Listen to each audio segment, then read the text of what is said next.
Hey guys, in this video, I will show you how to reset Bybit account password. Alright, so let's begin with the video.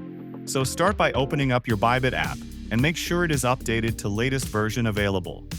And then you're just going to need to click on the login option. Here, click on the forget password, which is right in this place. After that, again, you're just going to need to enter your email address. After that, click on the reset password. Now once you do so here, you just have to tap on Get Code button and Bybit will send you a verification code that you have to paste here. So go to your Gmail and copy that code and paste it here. Once you do that, now if you have connected your Bybit to Google Authenticator, then you also have to put Google Authenticator code as well. So open up your Google Authenticator and copy Bybit code from there and put it in this field. Once you that, tap on Confirm button.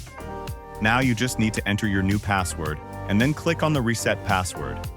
And there you have it, password reset successfully. Now you can simply enter your email and password. And there you have it.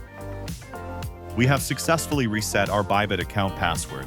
So that's basically how you reset Bybit account password. So that's all for this video. Consider subscribing if you find it helpful. And I'll catch you in the next one. Thanks.